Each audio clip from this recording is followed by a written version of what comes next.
Bonsoir, mesdames et messieurs. Bienvenue à la Maison de la Paix, à vous qui êtes ici aujourd'hui dans cet amphithéâtre Yvan Pictet, à vous tous aussi et toutes qui nous écoutez et qui nous voyez par écran interposé.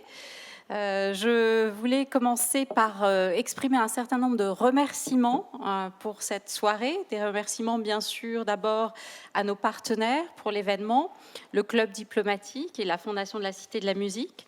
Je voudrais aussi, bien sûr, chaleureusement remercier les musiciens du jazz band de l'Orchestre de la Suisse romande qui vont nous jouer un certain nombre de morceaux tout à l'heure à la fin de cet événement. Un grand merci aussi, bien sûr, à toute notre équipe à l'Institut pour la mise en œuvre qui a été, comme toujours, très efficace, très rapide, très en douceur. Donc, merci à toute l'équipe, à Jacqueline, à Léna et à toute l'équipe technique derrière pour l'organisation de cet événement. Alors, je dois dire que c'est un moment assez impressionnant, un grand moment de joie, un grand moment d'émotion, parce que nous sommes enfin en physique, au moins en partie aujourd'hui. C'est notre premier événement avec une dimension présentielle depuis bien longtemps, depuis octobre dernier. Donc autant dire, étant donné que j'ai rejoint l'Institut en septembre, que c'est presque mon premier événement avec une dimension présentielle. Donc c'est vraiment une joie vraiment très forte de vous accueillir, une grande émotion de vous accueillir. D'autant plus que le thème que nous allons discuter ce soir est vraiment aussi pour moi très symbolique. Très symbolique parce que depuis mon arrivée à l'Institut, nous avons lancé un grand travail de réflexion stratégique, de réflexion sur notre identité, notre projection dans l'avenir. Et dans le cadre de ce travail réflexif, nous avons beaucoup abordé finalement la question des langages multiples, et en particulier de ces langages qui engagent non seulement la raison, comme c'est souvent le cas dans le monde académique, dans le monde universitaire, mais aussi des langages qui engagent le corps, le cœur, les émotions. Et c'est une question qui est revenue particulièrement fortement, je crois, grâce peut-être, ou à cause de la crise que nous avons vécue, une crise qui nous a permis finalement de renforcer la prise de conscience que nous devons réaffirmer, ou comme j'aime le dire, réenchanter l'humanité, les émotions, les liens que nous développons les uns avec les autres, notre interaction avec la nature, mais aussi bien sûr notre besoin de créativité, de cette forme d'expression unique de notre humanité que permet et que stimule l'art. Tout cela, j'en suis convaincue, et de plus en plus, doit avoir sa place dans un lieu de formation comme le nôtre. Sans exploration de cette partie-là de notre humanité, nous sommes un peu comme amputés. La formation des décideurs d'aujourd'hui et de demain ne peut plus faire cette impasse-là. Les enjeux sont trop importants pour les aborder en réduisant l'amplitude de notre humanité.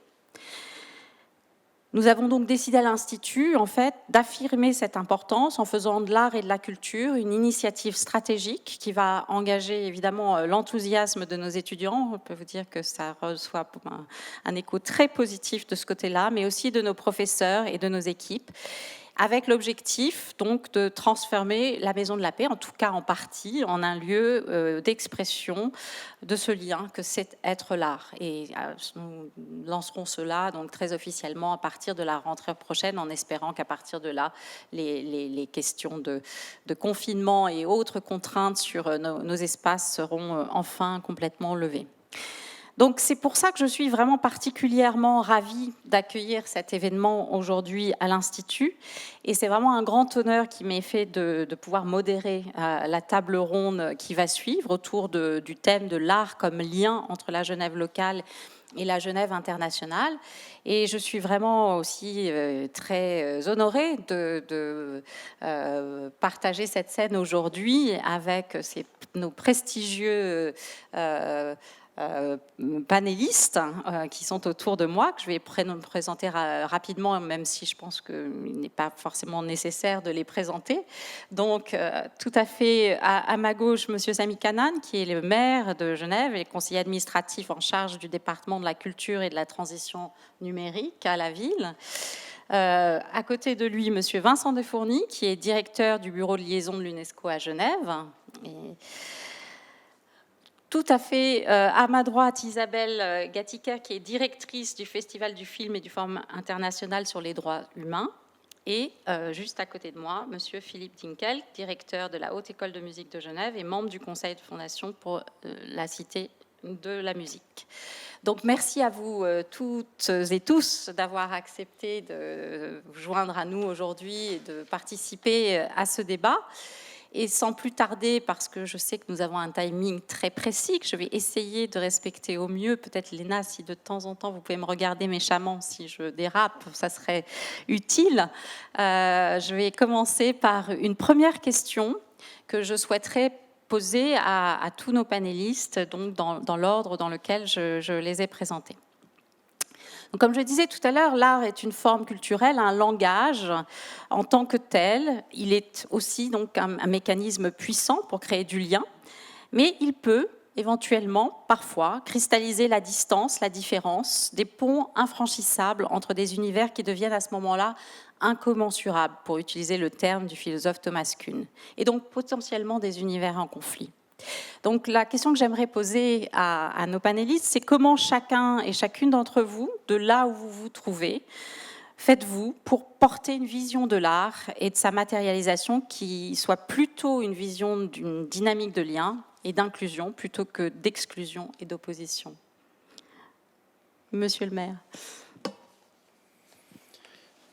Bonsoir à toutes et tous. Effectivement, merci aussi pour l'invitation. Le fait d'avoir un panel en présentiel, en tout cas pour les panélistes et quelques personnes dans la salle. Nous avons toutes et tous l'habitude d'être en visioconférence. Ça fonctionne, mais il manque quelque chose. Donc, cette première question, et en plus j'ai le redoutable honneur d'inaugurer les réponses, elle est complexe. Parce qu'effectivement, l'art, ce n'est pas juste une formule magique qui fonctionne à tous les coups pour rassembler les gens, les fédérer, les réconcilier. On sait que l'art et la culture en général peuvent être aussi une arme, un instrument de puissance, un instrument de domination. Si on prend des cas extrêmes de l'histoire humaine, les nazis, par exemple, ont très bien su utiliser l'art et la culture pour détruire les autres, et plein d'autres régimes, aussi des groupements dans les conflits humains. Donc c'est vrai que parfois on a tendance à l'oublier parce qu'on présente toujours l'art et la culture au sens large comme des instruments rassembleurs, enfin des espaces de dialogue et d'échange, de compréhension mutuelle. De manière peut-être presque plus positive, l'art peut être provocateur. Dans certains cas, les artistes remettent en question, provoquent, ça peut déranger sur le moment. Et ensuite, on se rend compte que c'était justement un apport intéressant qui a peut-être créé d'abord des débats vifs, même bien divergents, mais pour la bonne cause, parce qu'on attire l'attention sur une cause qui est peut-être oubliée ou sous-estimée. Donc c'est vrai que l'art est très puissant. Et les artistes ont aussi le don, en général, sous nos contrées ou ailleurs, de parfois mettre le doigt par leur forme d'expression, quelle que soit la forme d'expression, bien sûr, sur des choses qui dérangent ou qu'on ne voit pas. Tout récemment, il y a une performance sur la plaine de Plainpalais en lien avec le changement climatique et des artistes chorégraphes ont participé à l'action et elle avait évidemment tout à coup beaucoup plus d'impact qu'un simple discours. La musique peut être puissante, toutes les formes d'expression. À titre d'exemple, sans faire trop long, nous par exemple, on utilise beaucoup l'art dans l'espace public. L'espace public, c'est fondamental parce qu'on va à la rencontre de personnes qui ne sont pas, a priori, qui vont peut-être pas dans des musées ou dans des espaces culturels ou des théâtres ou des salles de concert. Ils sont en quelque sorte confrontés sans avoir forcément choisi. Et certains de nos monuments suscitent des réactions. Si vous vous rappelez, par exemple, à Genève, la difficulté d'installer les réverbères de la mémoire par rapport au génocide en général, mais quand même en particulier le génocide arménien, c'est un projet qui a suscité alors vraiment des controverses. Mais inouï, je crois que c'est un des rares dossiers dans ma fonction de magistrat municipal où j'étais vraiment attaqué, voire menacé par certains milieux. Depuis qu'il est installé, il n'y a plus rien. Enfin, les gens l'apprécient, voilà, c'est fait, et c'est une vraie contribution, et c'est une œuvre artistique avant tout, ce qui donne aussi sa force. Et c'est un exemple peut-être plus marquant que d'autres, mais même plus prosaïquement, lorsqu'un collectif d'artistes genevois a proposé de mettre une statue de Frankenstein sur la plaine de Plainpalais, même mes collègues de l'époque m'ont dit « mais tu es fou !» Les enfants en auront peur, enfin ça réveille des choses cauchemardesques. Les enfants l'adorent. Donc l'art peut vraiment être un instrument sans devenir trop utilitaire, parce que l'art a évidemment sa propre légitimité. Mais c'est vrai qu'un film, par exemple, et je laisserai Isabelle Gatiquet parler du FIFDH, mais quand on voit la puissance d'un film, d'image, aussi les photos, par exemple. J'essaye d'installer une politique de promotion à la photographie à Genève. On a d'ailleurs des projets avec, par exemple, le Musée international de la Croix-Rouge et du Croissant-Rouge, parce que leurs archives sont évidemment exceptionnelles. La puissance d'une image, et c'est derrière des photographes qui ont vraiment aussi fait preuve de talent. Donc, dans le contexte genevois, c'est vrai qu'on a la chance d'avoir une diversité culturelle dont on se targue, mais dont on n'exploite pas assez toute la richesse. et à laquelle on ne fait pas assez attention parce que c'est fragile. Moi, j'utilise souvent l'image de mosaïque. Genève est une mosaïque magnifique, mais fragile. Comme toute mosaïque, il faut l'entretenir. Et donc, toutes ces composantes, quelles que soient les origines, on sait que la plupart d'entre nous, on n'est pas forcément 100% genevois et genevoises d'origine, comme votre serviteur en ce moment. Donc, ça mérite d'autant plus des efforts pour créer du lien. Et l'art ne peut pas tout régler, ne règle pas les problèmes d'emploi, de logement, etc. Mais tout de même peut être un instrument de dialogue, de compréhension, toujours avec l'optique de se dire que ce n'est pas juste l'art des gens déjà présents qui doit être apporté comme une espèce de vérité ou de science exacte à des personnes qui viennent d'ailleurs, que c'est un dialogue, un échange. Je vous donne un exemple, après je passerai la parole aux autres. Quand le musée d'ethnographie de Genève a monté une exposition sur les différentes religions d'Afrique, alors évidemment, il y en a des dizaines, voire des centaines. La plupart, évidemment, totalement inconnus, je dirais, du Genevois moyen. Eh ben, le directeur du musée, M. Vastio, m'avait dit qu'il a été fasciné de voir que pratiquement pour toutes ces religions, il y avait au moins quelques pratiquants à Genève. C'est incroyable. Alors, très discret. D'ailleurs, ils étaient totalement surpris qu'on s'intéresse à eux. Et ça a été un dialogue très riche. Et ça, je trouve que c'est un projet qui fait sens, ou l'exposition sur les aborigènes. Il a fait venir un artiste aborigène pour éviter justement tous les clichés en dialogue avec les gens d'ici. Donc il y a un moyen, mais ça demande effectivement un effort et un investissement et une attention particulière. Merci beaucoup. Peut-être Vincent, maintenant à vous. Oui, merci. Et d'abord, bonsoir à tous. C'est vraiment un plaisir d'être avec vous aujourd'hui. Tout d'abord, moi j'ai envie de dire que l'art, avant tout, toute forme d'expression artistique est d'abord une proposition. C'est une proposition de lecture d'un monde complexe. Et cette proposition de lecture, c'est évidemment quelque chose qui questionne, qui interroge, qui met en débat. Mais justement, du fait de caractéristiques de l'art et du fait de cette dimension qui a à voir avec l'émotionnel, qui a à voir avec ce que nous vivons profondément, c'est l'occasion justement de le mettre en débat et de provoquer une lecture peut-être un peu transversale, une lecture un peu en diagonale, quelque chose qui n'est pas directement, qui provoque peut-être, qui peut provoquer évidemment des tensions, qui peut provoquer voire éventuellement des conflits, mais qui est une proposition qui apporte quelque chose de nouveau. Et je crois que c'est ça qui est intéressant dans la démarche artistique, qui est en elle-même, je dirais, un voyage, qui est en elle-même une traversée vers quelque chose de différent. Et j'aurais presque envie de reprendre les mots de Bateson, c'est une différence qui fait la différence. Et cette différence qui fait la différence, j'ai envie de dire que c'est aussi ce qui était dans l'esprit des fondateurs de l'UNESCO il y a 75 ans. Et lorsque dans une Europe qui était encore, dans un monde qui était encore en train de fumer, je veux dire, c'est vraiment les cendres de la Deuxième Guerre mondiale, les fondateurs de l'UNESCO se disent, j'aurais envie de dire, les intellectuels, les politiciens, les hommes d'État de l'époque, il nous faut bien sûr le Conseil de sécurité, il faut des mécanismes pour préserver la paix, mais ce n'est pas suffisant. Puisque les guerres prennent naissance dans l'esprit des hommes, c'est dans l'esprit des hommes qu'il faut élever les défenses de la paix. Et pour ce faire, il est important de créer une organisation internationale pour coopérer dans le domaine de l'éducation, de la science et de la culture.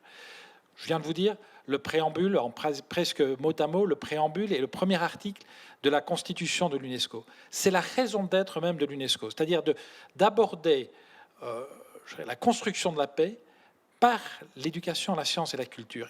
Et c'est très important d'avoir les trois, et j'aurais même envie de dire les quatre, parce qu'il y a une quatrième dimension qui s'est ajoutée à cela avec le temps, qui est la communication, et donc par l'échange. Et donc, cette idée d'apport, de regard, je dirais, pluridisciplinaire sur la complexité du monde, ça a tout à voir avec ce que vous disiez, Marie-Laure, en commençant, et je crois que le moment, effectivement, que nous vivons aujourd'hui de Covid, de cette sortie du Covid progressive, où on a été tous secoués, où on a vu aussi ce que le manque de culture pouvait nous créer, nous provoquer, et cette espèce de soif de culture nous amène aussi justement à aller vers l'autre, à découvrir d'autres choses. Donc je crois que vraiment l'art est, je dirais presque par essence, aussi un pont, une opportunité de se rapprocher. Merci beaucoup de cette belle exploration. Isabelle ? Merci beaucoup aussi pour l'invitation. Et effectivement, je représente ici le Festival du film sur les droits humains, qui était en soi un premier laboratoire de l'art comme lien entre la Genève locale et la Genève internationale, si j'ose dire, puisqu'il a été créé en 2003. L'idée de départ, c'était de se dire, il y a tellement d'acteurs et d'actrices à Genève qui se battent pour les droits humains. Il y a, par exemple, la commission, le Conseil des droits de l'homme, qui s'appelait à l'époque la Commission des droits de l'homme de l'ONU, qui siégeait en mars, qui siège maintenant 3 fois par année. On ne sait pas très bien ce qui s'y passe. Il s'y passe des choses importantes, mais le public de la Genève, le public en général à Genève n'a à peu près aucune idée de ce qui se passe derrière les murs de l'ONU tout près d'ici. Il y a aussi bien sûr le terreau de ce qu'on appelle la Genève internationale, les ONG, les organisations internationales, mais il y a aussi tout un terreau qui est très intéressant, c'est celle des petites ONG, des petites associations, nées souvent aussi de l'initiative de réfugiés politiques, qui sont très nombreux, si on pense aux réfugiés chiliens, argentins, qui ont aussi créé à Genève une sorte d'esprit de lutte pour un monde meilleur. Mais tous ces mondes ne se croisaient pas, ne se croisent toujours pas énormément, on va en parler tout à l'heure. Et l'idée de départ, c'était de se dire, on va essayer de créer une plateforme pour relier toutes ces personnes, pour leur permettre de débattre et de discuter. Et quel est finalement le seul moyen, ou le meilleur moyen qu'on a trouvé, c'était le cinéma. C'était de se dire finalement de regarder un film, s'asseoir ensemble dans une salle, comme c'était possible encore jusqu'à il y a 2 ans, s'asseoir tous ensemble dans une salle et regarder un film, c'est finalement se laisser embarquer dans une histoire. Et s'asseoir ensemble pour écouter une histoire devant un feu, par exemple, c'est aussi ancien que l'humanité. Qu'est-ce qui se passe à ce moment-là? Il se passe des choses extrêmement intéressantes. D'abord, on est embarqué dans une histoire. C'est des processus qui sont très anciens, qui sont à peu près les mêmes que sous la Grèce antique, avec un développement d'une histoire. On vit des émotions et on se met à la place de l'autre. On se met à la place des personnages qu'on lit dans le film. Et qu'est-ce que ça déclenche? Ça déclenche l'empathie. Et l'empathie, c'est peut-être le fait de se mettre à la place de l'autre. C'est peut-être ce qui manque le plus dans notre monde aujourd'hui. À partir de ce projet, on s'est dit, on va faire suivre les films, c'est-à-dire ce processus d'empathie, d'émotion profonde, de larmes parfois, de rire aussi. On va les faire suivre par des débats qui sont ouverts, qui ne sont pas forcément contradictoires, parce que ce n'est pas infrarouge, le FIFDH, mais qui amènent des regards différents parmi des personnes qui ont envie de se battre justement pour les droits humains, pour un monde meilleur, en intégrant aussi le climat. Et ça a été une formule extraordinaire qui continue de marcher.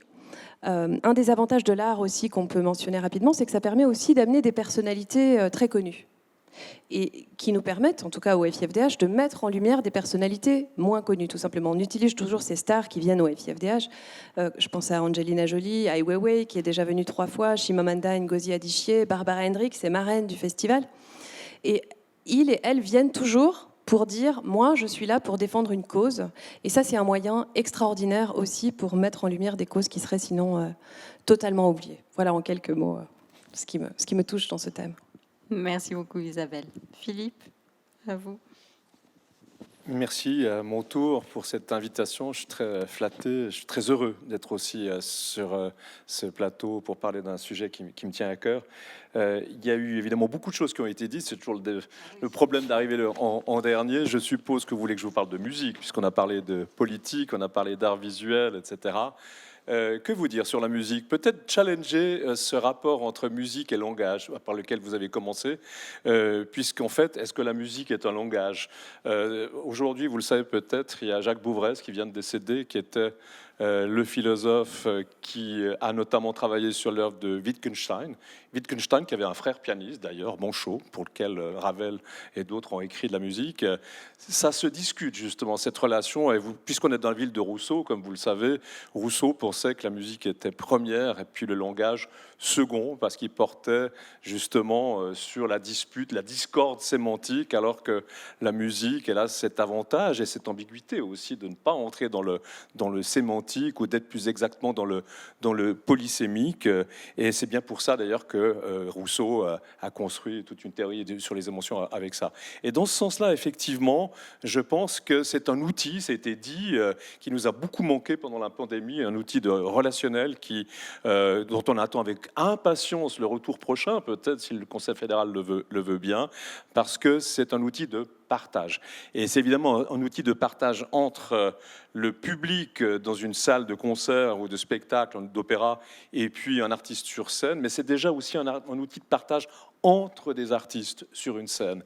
Et comme musicien, je pense qu'il y a peut-être plusieurs personnes qui le sont ou qui aiment la musique, on sait bien qu'il n'y a rien de plus beau sans doute que la connivence que les artistes peuvent partager sur une scène. Et dans ce sens-là, puisqu'on est à Genève encore, ça a été dit en particulier à 2 reprises, on est dans une communauté qui est extraordinairement interculturelle et où il suffit de passer dans la rue pour se rendre compte de la multiplicité, non seulement des langages, mais des cultures. Et dans ce sens-là, moi je veux croire effectivement que la musique, comme d'autres formes d'expression artistique, c'est des moyens de dialoguer entre des identités qui n'ont pas peur d'être elles-mêmes, qui ne sont pas menacées, qui ne se sentent pas menacées par les autres, et qui permet effectivement d'aller à la rencontre de l'autre et de pouvoir effectivement retrouver ce sens de l'écoute, du partage, du dialogue, du débat, le cas échéant. On peut aussi débattre en musique. Un tout petit exemple, permettez de faire 2 minutes ma publicité. Demain, nous avons notre ensemble de musique orientale qui va jouer aussi devant 50 personnes, mais qui sera streaming, et qui va illustrer de la musique du Moyen-Orient, parce qu'on a pas mal d'étudiants qui viennent du Moyen-Orient, mais qui viennent de toutes les parties du monde. Et c'est cette richesse intrinsèque, je suis sûr que c'est le cas aussi du Graduate Institute, qui permet d'être mis en valeur, notamment par l'idée de partage artistique au sein d'une communauté. Merci beaucoup, Philippe. Ça résonne énormément, en effet, avec notre projet, justement. Donc, c'est super. Alors, je vais peut-être nous reconcentrer sur le pont entre les 2 rives. Alors, certains d'entre vous savent que je suis parisienne, en tout cas parisienne de longue date. Et donc, la notion de rive droite versus rive gauche me parle. Alors, est-ce que je ne vais pas rentrer dans une comparaison de qui est la rive gauche de qui et qui est la rive droite de qui, mais on sait bien que cette notion, au-delà d'une simple description géographique, il y a une notion très symbolique, en fait, dans cette opposition des rives, que ce soit à Paris ou que ce soit à Genève. Donc, dans ce côté-là, c'est vrai qu'arriver à Genève ne m'a pas trop dépaysée. J'ai bien vite compris qu'on avait 2 rives. Et c'est donc l'objet de ce débat aussi. C'est comment on crée un pont entre ces 2 rives grâce ou par l'art. Donc, la question pour vous, à partir de là, c'est de là où vous êtes, chacun et chacune d'entre vous, quels sont les obstacles, mais aussi les espoirs d'une projection de l'art comme un pont entre la rive gauche et la rive droite à Genève, entre la Genève locale et la Genève internationale, et un petit addendum sur cette question, en quoi et comment, nous, à l'Institut, on peut dire, on essaye de se mettre un peu entre les deux, comment est-ce qu'on peut jouer un rôle, comment est-ce qu'on peut contribuer positivement. Monsieur le maire. Oui, merci. Alors, pour anecdote, lorsqu'il y a un peu plus d'une année, janvier 2020, c'était juste avant la pandémie, je souhaitais organiser une conférence de presse de bilan de législature, puisque j'ai candidat à ma réélection. Il n'y a rien de plus ennuyeux, a priori, pour les journalistes qu'une conférence de bilan. Bon, il va raconter ce qu'il a fait de beau, puis promettre la lune pour la législature suivante. Et pour les attirer, ça a très bien marché. J'ai décidé, au lieu de faire ça dans une salle, qui peut être aussi belle que possible, mais bon, de les prendre en train avec le Léman Express. Je les ai pris à la gare des Eaux Vives, où il y avait la future Nouvelle Comédie, pas encore terminée à ce moment. Puis à l'époque, j'étais en charge du sport, le futur centre sportif. Et on a pris le train ensemble jusqu'à Sécheron, où il y a le conservatoire et jardin botanique, qui dépend aussi de mon département. Pour la plupart, c'est la première fois qu'ils prenaient le Léman Express, d'ailleurs. Moi aussi, sur ce trajet, j'avoue. Et ils étaient fascinés à tout point de vue. Déjà, la rapidité du trajet, on ne l'a pas encore fait. Et puis ce clin d'œil, alors il se trouve qu'on sort de la ville de Genève entre deux. On passe par Carouge et Lancy, mais on revient en ville de Genève.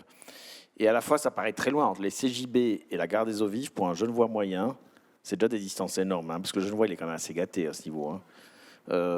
Mais c'est quand même la même ville. Je ne parle même pas de l'agglomération, là. Et 2 institutions culturelles majeures, très différentes, mais quand même très complémentaires, les CJB et la Nouvelle Comédie. On a un tout petit territoire. On a 40 musées sur notre petit territoire, par exemple. On a une série de festivals de haute qualité. On a des scènes théâtrales, des scènes lyriques, une offre musicale exceptionnelle. Mais le Genevois, pour lui, rive gauche, rive droite, il se croit à Paris, quoi. Pour lui, c'est la même chose, c'est la même taille, alors que c'est un peu plus petit quand même. Effectivement, quand je suis arrivé à Genève il y a 30 ans, on m'a dit, alors il y a une chose qui est claire, mon cher, il y a 2 Genève, ils ne se parlent pas. la Genève internationale et la Genève locale. Alors, c'est pas aussi simple. Les choses ont bien évolué. Il faut dire que la Genève internationale s'est beaucoup diversifiée, et ça, on n'en tient pas assez compte, parce qu'on parle de la Genève internationale au sens onusien du terme et tout ce qui va avec. Mais entre-temps, au niveau privé, donc finance, négoce, je les vois dans des bistrots à 2 pas de chez moi d'ailleurs. Ils sortent beaucoup plus d'ailleurs que les diplomates en moyenne, ils sont plus brillants. Mais au-delà de ça, c'est vrai que ça s'est beaucoup diversifié et qu'on n'a pas toujours su les capter. Un festival qui a su les capter dès la première édition, c'est Antigel, parce qu'ils étaient sur la musique et la danse. Donc, de nouveau, c'est des langages universels. Les fameux expats qui se plaignent de ne pas être assez intégrés, mais ils n'apprennent pas non plus le français, la plupart. Enfin, ça va dans les deux sens, hein, l'effort. Mais en réalité, toute initiative qui arrive à les mélanger dans un cadre culturel, par exemple, si possible avec un élément festif, ce qui manque en ce moment d'ailleurs, marche très bien. Lorsqu'en tant que maire, la première fois, j'avais organisé un événement de contact avec les expats, je suis passé par le réseau Glocals, qui est très organisé. Le responsable m'a dit, il met en ligne ces événements et les gens peuvent s'inscrire. Les gens mettent 1 heure à s'inscrire, 2 heures, 3 heures, puis après c'est plein. Sur celui-là, en 1 minute chrono, je n'exagère pas, 1 minute, 60 secondes, c'était plein. Parce qu'ils pouvaient voir le maire de Genève. Pour eux, c'était fascinant de voir le mayor de Genève. Dans d'autres villes, c'est pas si simple de voir le mayor. C'est pas lié à ma personne, hein, c'est lié à la fonction. Mais pour dire que je crois qu'il y a un potentiel, parce qu'on doit jouer aussi sur cette proximité géographique, même si le Genevois moyen trouve que c'est loin d'aller. Lorsqu'on a fait l'Opéra des Nations, c'était une aventure extraordinaire de faire l'Opéra des Nations pendant le chantier du Grand Théâtre. Je ne dirais pas qui, mais quand même un certain nombre de nos abonnés les plus fidèles de la rive gauche ont dit « mais ça va pas, c'est beaucoup trop loin ». Enfin, écoutez, c'est rien. Non, c'est loin. Bon, après, ils ont adoré, c'est une grande réussite. Donc, rien que pour cette raison, pour parler de la Cité de la Musique, mais ça peut être d'autres projets, mais là, il se trouve qu'on a la Cité de la Musique. Rien que pour cette raison, c'est un projet magnifique, parce que, effectivement, la réalité culturelle de la rive droite, il se trouve pour des raisons historiques, on en a moins, et que montrer que cette ville est plurielle, surtout que la rive droite, d'un point de vue, alors vraiment maire de la ville de Genève, elle a un côté extrêmement populaire. Si on pense à la Servette, au Charmy, Châtelaine, enfin Châtelaine c'est déjà Vernier, mais disons Saint-Jean. Donc cette image que c'est que l'international, elle est aussi pas bonne d'un point de vue gestion municipale. Nos bibliothèques municipales, par exemple, couvrent mieux la rive gauche que la rive droite, pour des raisons historiques. Donc on a aussi une responsabilité dans ce domaine de montrer que tout Genève fait partie de Genève et qu'on prend soin de tous les côtés. Et ça inclut bien sûr l'offre culturelle, ça c'est clair. Il faut vraiment travailler dans ce sens. Merci beaucoup. Vincent, quelques... Alors, sur la rive droite, dans la Genève internationale, j'aurais envie de dire qu'il n'y a pas... La dimension culturelle n'est pas assez développée. Et il manque l'UNESCO. Il manque une présence plus forte, plus importante de l'UNESCO, en tout cas d'institutions, d'organisations qui soient porteuses de culture. Et donc, je me réjouis vraiment que le Graduate Institute s'inscrive, disons, dans cette dynamique-là. Et je pense qu'effectivement, il faut élargir l'offre culturelle. Parce que finalement, qu'est-ce qu'il faut ? Il faut des artistes, des infrastructures et des politiques. Si on n'a pas d'artistes, évidemment, rien ne sera possible. Si on n'a pas d'infrastructure, les artistes, ils vont vraiment galérer.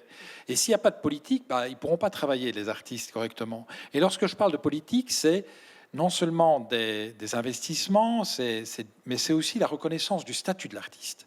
Je crois que c'est très important de reconnaître le rôle et de donner une place à l'artiste dans la société, dans la ville. Il y a beaucoup d'artistes dans Genève. Moi, je suis très étonné de voir beaucoup d'initiatives comme ça. Alors, pas forcément à la manière de Paris. Ça n'a pas le côté flamboyant de Paris, mais c'est très genevois, c'est très helvétique. Et donc, il y a une profondeur, il y a comment gérer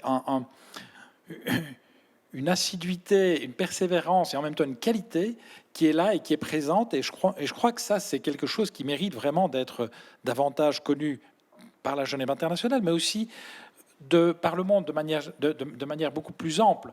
Mais je crois qu'il faudrait peut-être penser que la rive droite est la caisse de résonance de la rive gauche. Et on pourrait, d'une certaine manière, se dire, mais finalement, cette ouverture, de manière très schématique, mais cette capacité de Genève d'accueillir le monde et d'avoir cette dimension internationale, c'est vraiment l'opportunité pour faire en sorte que ce qui se passe localement ait un raisonnement international.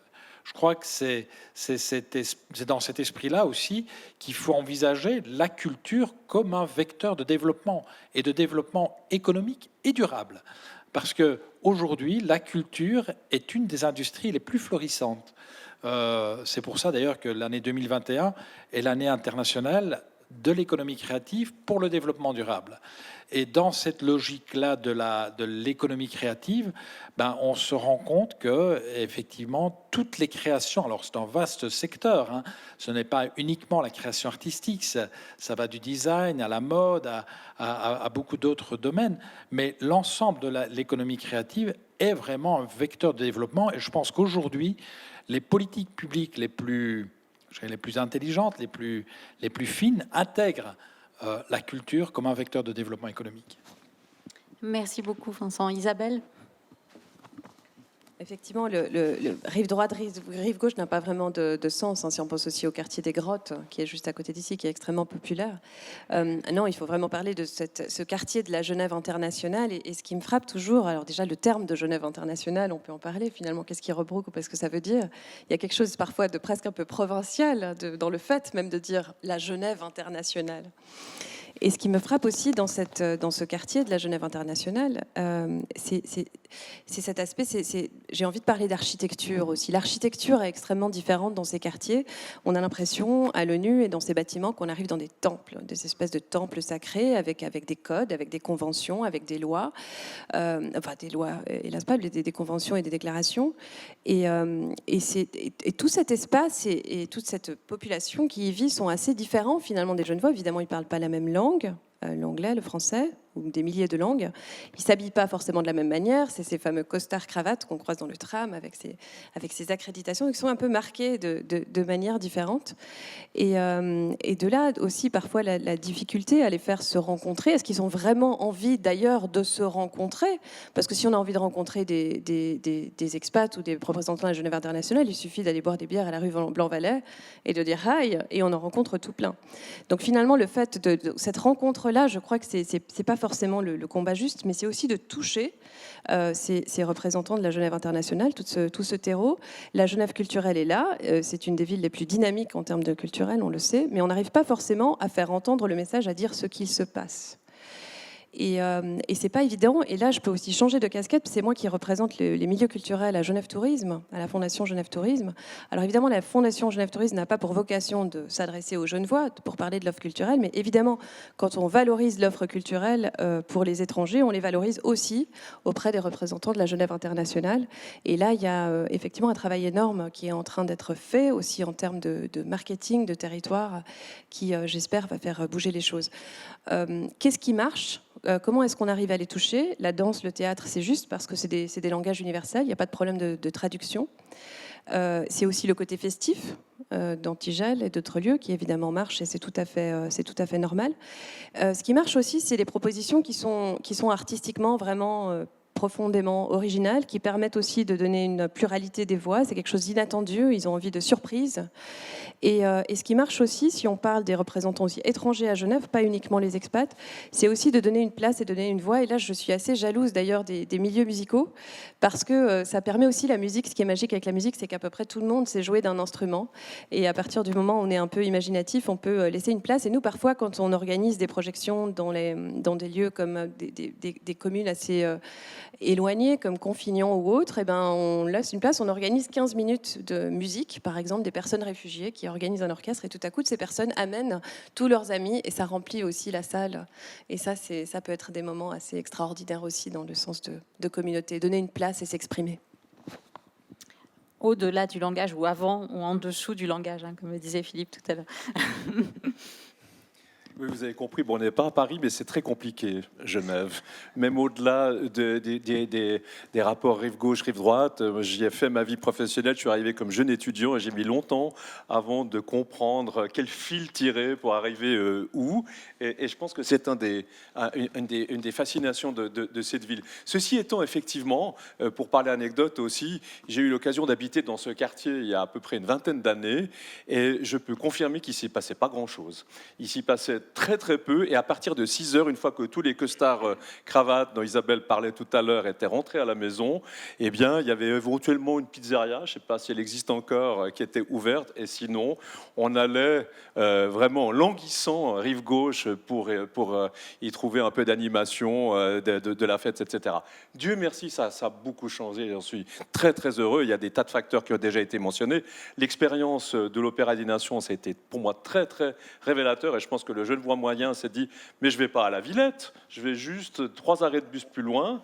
Je pense que l'initiative que vous avez prise est magnifique. Le bâtiment est en soi magnifique, mais le fait d'en faire un pôle aussi culturel et artistique, pour moi, ça souligne quelque chose qui est déjà en germe, c'est-à-dire un pôle, un cluster de hautes écoles. On pourrait ajouter aussi biotech, qui est pas loin, avec notamment un institut spécialisé, le Centre interfacultaire des sciences affectives, qui marie la culture, les arts et puis les sciences. C'est un excellent exemple.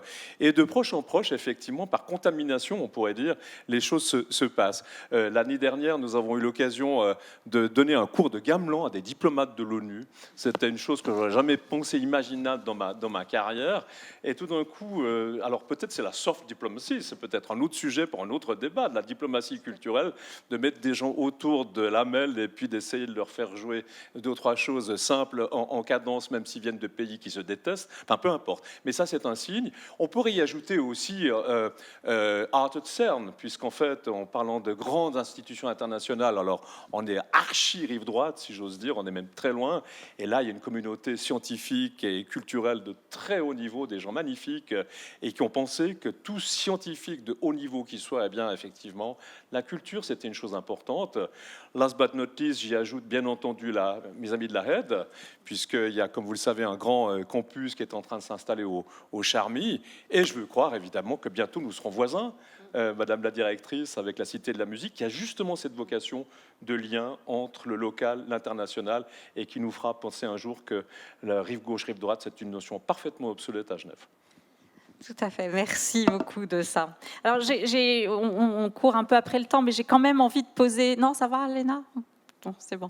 Donc j'ai quand même envie de poser un peu rapidement une 3e question, qui est une question qui va un petit peu plus loin et qui pose la question finalement de l'identité particulière de la culture de Genève. Alors je vais essayer de préciser cela. Moi, je suis arrivée donc à Genève en septembre dernier et ça a été le coup de foudre en fait. Je suis vraiment tombée amoureuse de Genève tout de suite, comme je l'expliquais tout à l'heure à Monsieur le maire. Et en particulier, après, j'ai essayé de réfléchir à la raison de ce coup de foudre un peu étonnant. Ce qui me fascine, je trouve, vraiment dans Genève, c'est cette espèce de cocktail qui varie en fait à chaque endroit, à chaque moment, dans l'interaction entre le local et le global. Mais il y a toujours un mélange du local et du global dans Genève. Et c'est ce point-là qui me fascine et qui correspond à ma vie, qui correspond à mon identité, qui correspond à ce que je suis. Et donc c'est comme ça que j'interprète en fait ce coup de foudre. Donc dit autrement, Genève, ou la ville cosmopolite ancrée, pour utiliser un terme de sciences politiques qui est en anglais grounded cosmopolitan. Donc vraiment Genève, la ville cosmopolite ancrée par excellence. Et finalement, en réfléchissant à ça, on se dit, donc il y a cette, c'est évidemment sous-jacent, hein, c'est pas forcément exprimé très clairement à tous les niveaux, mais il y a ce potentiel d'identité assez unique. Et du coup, on peut se poser la question de savoir si ce potentiel d'identité assez unique, il peut se transférer dans une manière particulière de faire de l'art. Donc, est-ce qu'il y a un art de Genève, ou est-ce qu'il pourrait y avoir un art de Genève qui reflèterait cette identité de grounded cosmopolitan qui appartient à cette ville, je trouve en tout cas, enfin qui résonne, qui sort de cette ville. Je sais, c'est une question un peu plus difficile, un peu plus projective. Les questions difficiles sont les meilleures. Je pense qu'on n'exploite pas assez le potentiel. On va être honnête, même l'art, disons l'offre culturelle au sens large, à Genève, même si ça a bien évolué, est encore trop cloisonné à mon goût. Par public, par style. Alors à la fois, il y a un côté positif, parce que chacun y trouve son compte relativement, disons. Isabelle Gadiker est bien placée. On entend parfois qu'il y a trop de festivals de cinéma à Genève. En réalité, chacun des festivals répond aussi à un public particulier. Si on prend par exemple Filmar in Latin America, qui a les hispanophones et hispanophiles, et aussi les lusophones.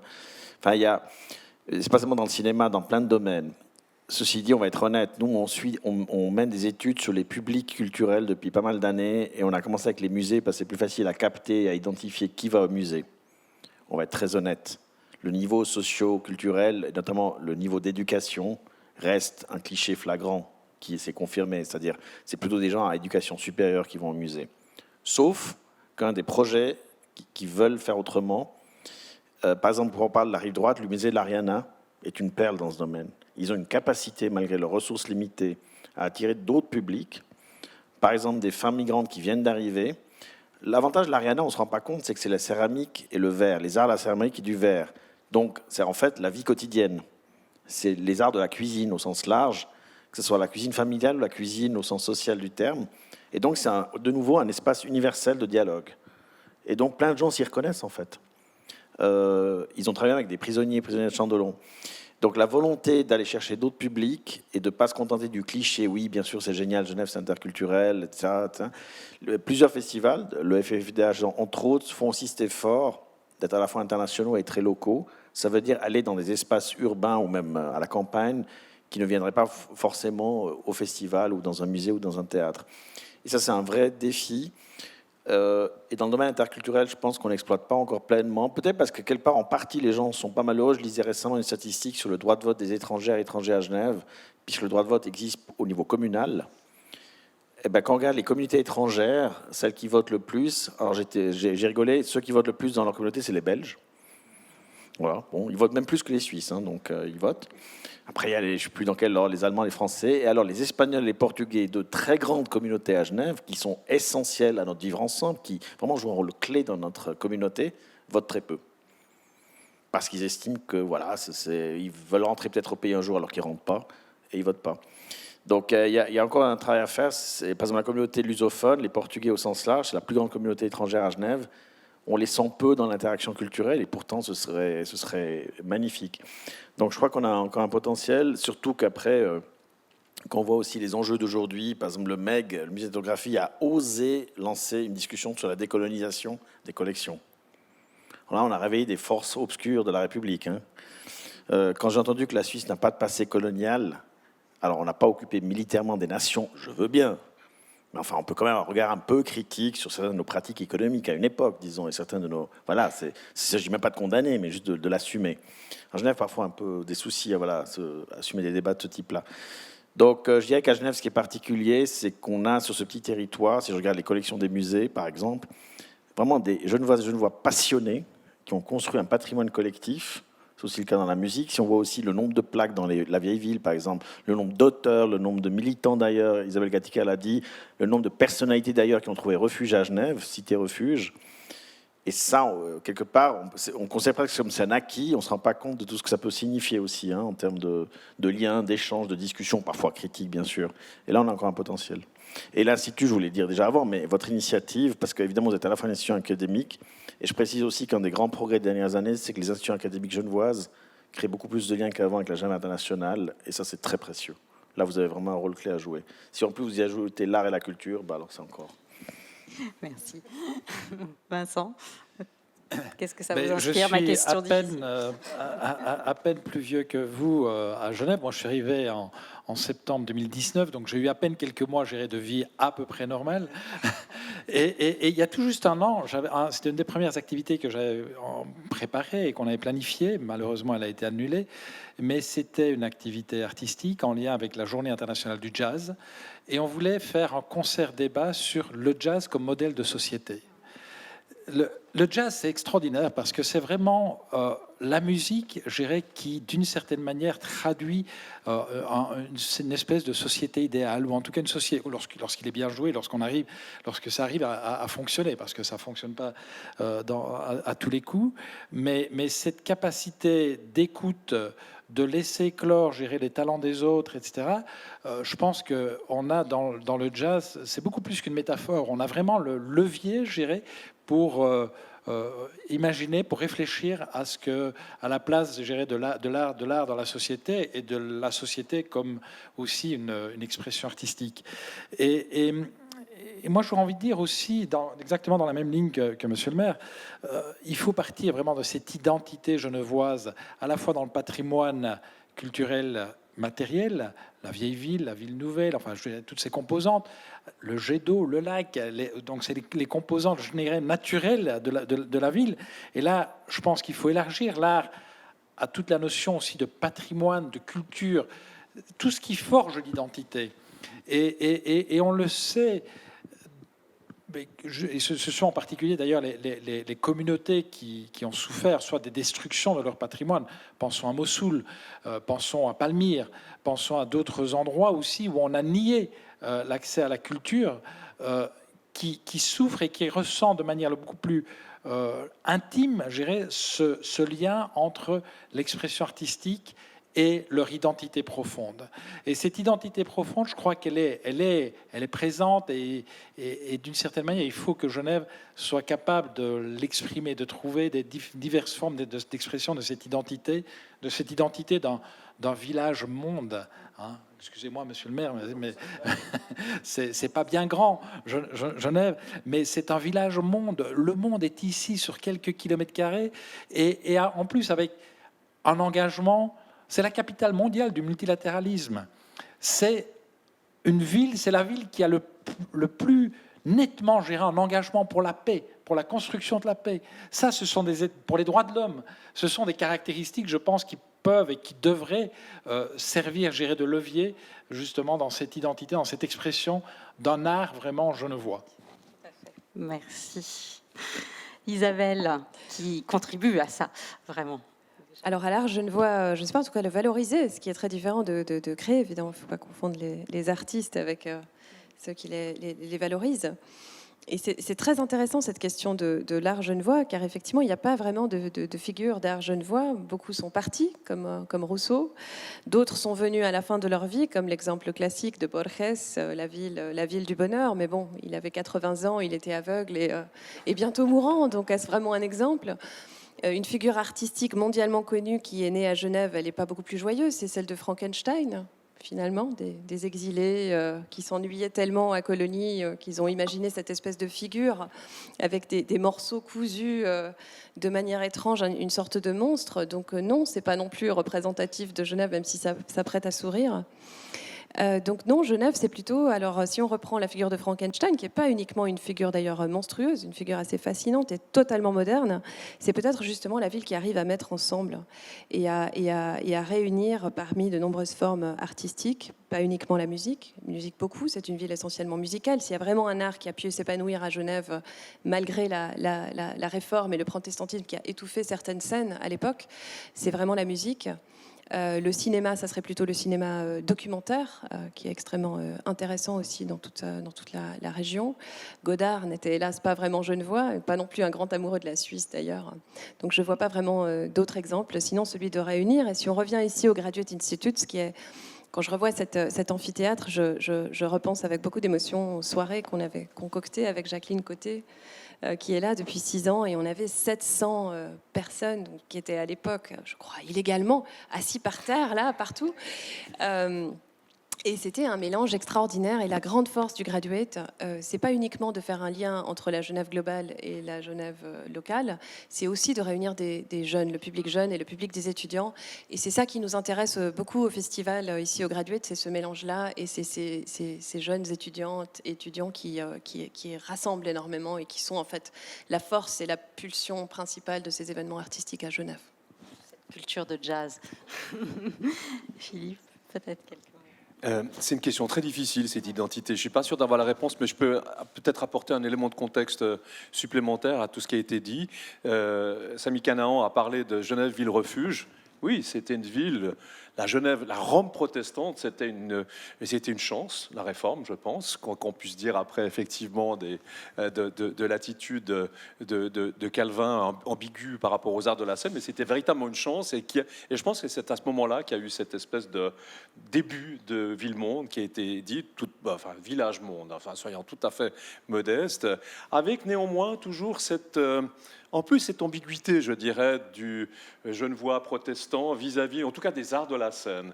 Et pour moi, il y a d'ailleurs un distinguo, si je me souviens bien, l'école des beaux-arts est une école qui a été fondée par l'État à la fin du XVIIIe siècle, donc c'était d'emblée une école publique.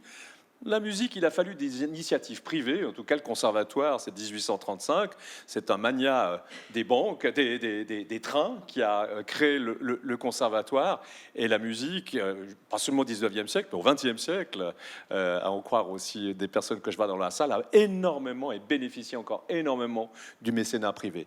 Donc cette espèce de position ambiguë, effectivement, entre l'action publique, l'action privée et cette respiration à nouveau entre les apports internationaux et les apports, je dirais, locaux, pour moi, ça constitue l'identité de Genève. Et si vous prenez l'orchestre de la Suisse romande, mais je peux le dire aussi pour mon école, vous allez voir des Genevois de génération en génération qui y travaillent ou qui y étudient, mais vous verrez aussi des gens qui viennent de très loin, qui s'y enracinent, qui vont en famille, et puis aussi il y a des gens qui sont formés chez nous et qu'on retrouve à Sao Paulo, à Tokyo.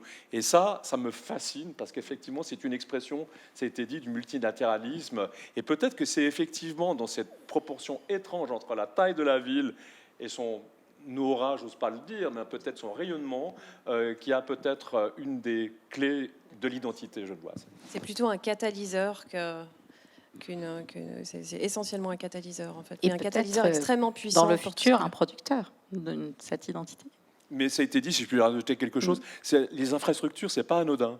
Et je pense qu'on a parlé de la fragilité de la culture, et la musique, c'est encore ce qu'il y a de plus éphémère.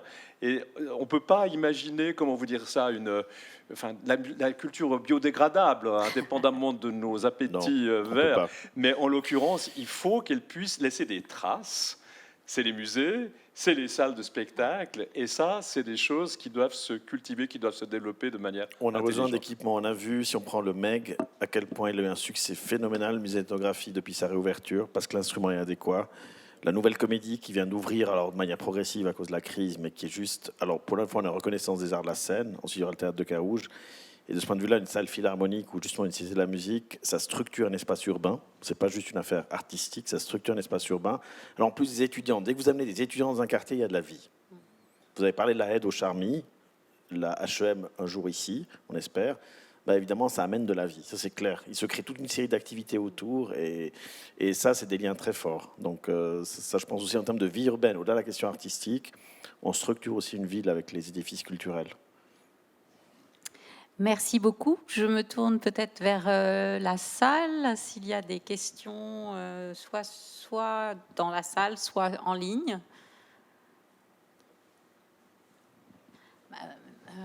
Qui a un micro? Madame de Moll, ici. Merci.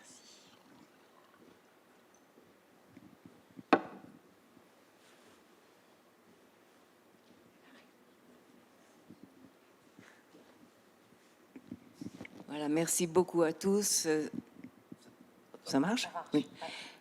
C'est une merveille d'entendre parler de Genève comme ça. Je dois dire qu'on aimerait avoir des tableaux de tout ce que vous avez dit et que ça se répande partout. Parce que, à moi, personnellement, ça me fait un bien fou. Et je pense que c'est ce dont nous avons besoin pour ce projet de Cité de la musique. J'aimerais pas être trop terre-à-terre et rabat-joie, mais on est quand même devant une votation. Alors, ma question est la suivante, puisqu'il n'y a que les habitants de la ville de Genève qui peuvent voter pour ce sujet-là. Avez-vous moyen, avec vos étudiants de tous les pays, avec vos professeurs et avec toute la vie intense dont vous avez si bien parlé, d'avoir des petits groupes sur la plaine de Plain-Palais, au bord de Four, à la place des Grottes, aux Cropettes, à la place Jargonnant, pour que les gens qui habitent là et qui vont jeter leur bulletin dans l'urne ou dans la boîte aux lettres soient convaincus de cette vie que vous avez si magnifiquement mesurée. Alors je suppose que c'est une question un peu pour moi, chère Françoise. Oui, Et en fait, si tu te balades au hasard des quartiers dont tu viens de parler, alors c'est des micro-concerts, c'est pas des concerts symphoniques de 3 heures, mais ce type d'activité, alors si la météo le permet, il y en aura beaucoup jusqu'au 13 juin prochain, dans les marchés, dans les quartiers, des concerts sous une fenêtre. Évidemment qu'en plus, en ce moment, outre la météo, la pandémie nous oblige à des petits formats, mais je peux t'assurer effectivement que tel est le cas, et nos amis de l'Orchestre de la Suisse romande, Steve, en font de même, si je suis bien informé. Monsieur le maire, vous voulez rajouter quelque chose ou... Je crois qu'effectivement, les étudiants ont une force de persuasion. Enfin, la musique est notamment jouée par des futurs musiciennes et musiciens. Vous avez dit, Françoise, à juste titre, c'est une votation municipale. C'est les hasards et les charmes de notre législation, puisque c'est un préavis en plus sur un plan localisé de quartier. Donc, techniquement, on ne vote pas sur un objet culturel, mais sur un plan d'aménagement. Évidemment que le débat, et ça c'est naturel, est parti sur l'objet culturel. En soi, c'est très bien d'ailleurs d'avoir un débat de politique culturelle. Entre-temps, c'est aussi devenu un enjeu de biodiversité. Voilà, j'ai appris qu'il y avait une famille de crapauds qui vivait là-bas et qui est pas déménageable, ce qui m'étonne un peu. Et j'ai beaucoup de respect pour les crapauds. Buffo, j'ai appris cette expression. Mais je pense qu'on peut les déménager. Enfin, on sait que on est dans un contexte très passionnel, très émotionnel. Je reconnais qu'on a historiquement, on paye toujours après coup des factures qu'on n'a pas vu venir. C'est-à-dire qu'on a probablement dans cette ville, au niveau du patrimoine en général, dans les années 50, 60, 70, mais aussi au niveau de la biodiversité, clairement pas fait assez attention. Donc il y a un effet de balancier qui est brutal et qui du coup va trop dans l'autre sens, par moment, qui devient caricatural, parce que je reste persuadé qu'opposer les besoins en matière culturelle, si je reviens au champ de la politique culturelle, par rapport aux différents types de musique, là on est dans des clichés qui sont excessifs. Ceux et celles qui représentent les musiques dites actuelles, ils vont effectivement pas bien. Vous avez parlé du statut de l'artiste, clairement c'est un domaine sinistré, mais ce n'est pas en refusant d'acheter la musique qu'ils vont améliorer leur situation. Et effectivement, là, il y a plein de musiciens classiques qui ne vont pas bien non plus, parce que ceux et celles qui ne sont pas à l'OSR ou à l'Orchestre de Chambre de Genève ont aussi une situation précaire. Donc c'est dommage que ce débat soit devenu aussi, disons, caricatural. Et c'est devenu un enjeu, disons, de plein d'autres enjeux. Enfin, le Covid n'aide pas, c'est clair, parce qu'il y a aussi un doute. Moi, j'ai vu que le Conseil d'État s'est manifesté, je crois, la semaine passée, mais dans la mesure où l'avenir du projet des cantonales, même si la votation est municipale, j'espère encore que les magistrats cantonaux s'affirment encore plus dans la campagne, parce que c'est eux qui peuvent rassurer, notamment sur le budget de fonctionnement. Puis c'est une des grandes questions. Et il faut que, pas seulement M. Apotello, il faut vraiment que les 7 membres du Conseil d'État, le Conseil administratif est majoritairement en faveur, il n'est pas unanime, on le sait. C'est vrai que ça déchire les passions, c'est assez impressionnant. Mais ce que je regrette, c'est de dire, c'est pas grave, on peut la refuser parce qu'on trouvera une autre solution ensuite. J'ai vu l'exemple très douloureux de la danse. On a refusé la maison de la danse en 2006 à Lancy. C'est vrai que maintenant, on a un magnifique pavillon de la danse, mais il a fallu 15 ans d'acharnement. C'est un pavillon et pas une maison, c'est-à-dire qu'il n'y a pas les locaux de répétition et le reste. En plus, à Lancy, ça aurait été un très beau projet justement pour une nation culturelle, pas seulement en ville de Genève. Bon, voilà, c'est du passé. Mais pour dire il y a qu'à attendre 15 ans, le MEG, c'était 14 ans. Musée d'art et d'histoire, on verra, là, on travaille sur l'avenir. Donc, ça fait un peu enfant gâté de se dire, il y a qu'à, il y a des plans B, des plans C, des plans D. Bien sûr, on peut critiquer plein de choses. Je pense que la Fondation de la musique, au début, n'a peut-être pas assez réussi à montrer qu'elle avait une place pour tout le monde. Mais disons, on perdrait beaucoup de temps et d'énergie si ce projet est refusé. Je suis tout à fait d'accord avec vous. Merci beaucoup. Je vais vous remercier tous et toutes et toi Isabelle pour ce débat qui était fort intéressant, fort riche. Et on va laisser la place à la musique en remerciant les musiciens du jazz band de l'OSR qui vont maintenant prendre la scène. Donc nous, on va s'exfiltrer vers...